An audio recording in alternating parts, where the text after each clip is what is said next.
সরকারের বাজেটের বিরুদ্ধে আবারও রাস্তায় নামল সিপিআইএম উদয়পুর বিভাগীয় কমিটি।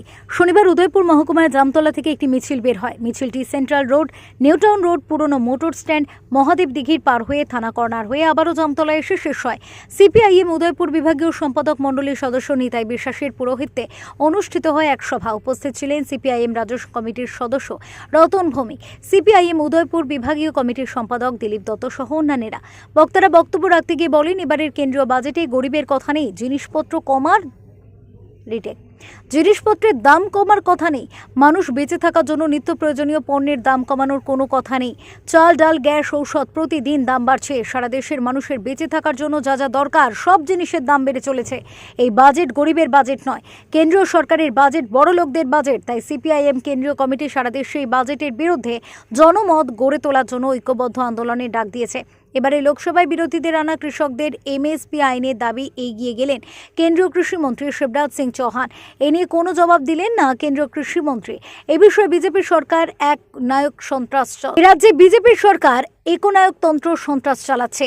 সারা রাজ্যে গ্রামে কিংবা শহরে কোথাও রেগার কাজ নেই। কৃষকরা উৎপাদিত ফসল বাজারজাত করতে পারছে না। গরিব জুমিয়া চাষিরা তাদের উৎপাদিত ফসল শহরে নিয়ে আসলে পুলিশ তাদের উঠিয়ে দেয়া হচ্ছে, যা উদয়পুরের জনগণ প্রত্যক্ষ করছেন গত দুদিন ধরে।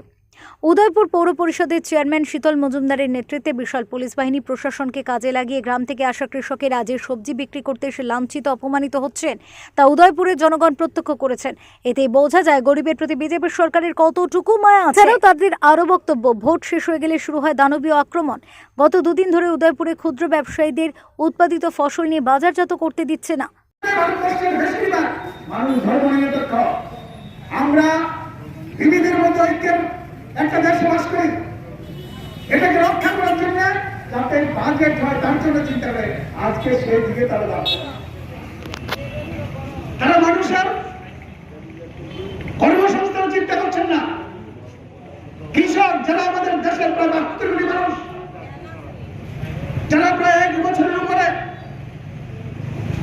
শীতে বর্ষায় মহামারীতে রাস্তায় ছিলেন, তাদের দাবি পূরণের জন্য লজ্জা উচিত। আমাদের দেশের গণতান্ত্রিক দেশ, এটা আমরা গর্ব করি। এত দেশ, এই দেশের প্রধানমন্ত্রী কথা দেন কি আমি কৃষকদের যে লড়াই, এই লড়াইয়ের যে দাবিগুলি এগুলি পূরণ করব, আপনারা দয়া করে কৃষকরা আন্দোলন প্রত্যাহার করেন।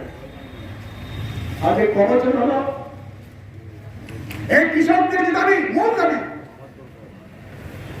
মূল দাবি হলো আমরা কৃষক খেতে খাই, আমাদের যে ফসল, এই ফসল যাতে আমরা বিক্রি করে আমরা আমাদের ছেলে মেয়ে তাদের নিয়ে লেখাপড়া শিখাতে পারি, তাদের খারাপ ভরণ পোষণ করতে পারি, তাদের স্বাস্থ্যের সুযোগ, এই ব্যবস্থা আরম্ভ করে। দেখা যায় আমাদের দেশে ভরিয়ে না কৃষকদের ঠকানোর জন্য, কৃষকদের যে ন্যায্য মূল্য পাওয়ার কথা এ পায় না, অনেক কম দামে বিক্রি করতে হয়। আমাদের রাজ্য তার অভিজ্ঞতা আছে। আমাদের কৃষকরা ধানের চাষ করতেও চান না, কারণ যা ফসল হয় বিক্রি করে তার খরচ উঠে না। এটা মূল দাবি ছিল, মানুষের আশা ছিল। এবারে নির্বাচনের লোকসভায় যারা 700 পারের স্লোগান দিয়েছিলেন, নির্বাচন কমিশনকে ব্যবহার করেছেন, নির্বাচন কমিশন যদি তাদের পক্ষে না দাঁড়াতো, তাদের পক্ষে ভূমিকা না নিত, তারা 50টা আসন কম পেতেন।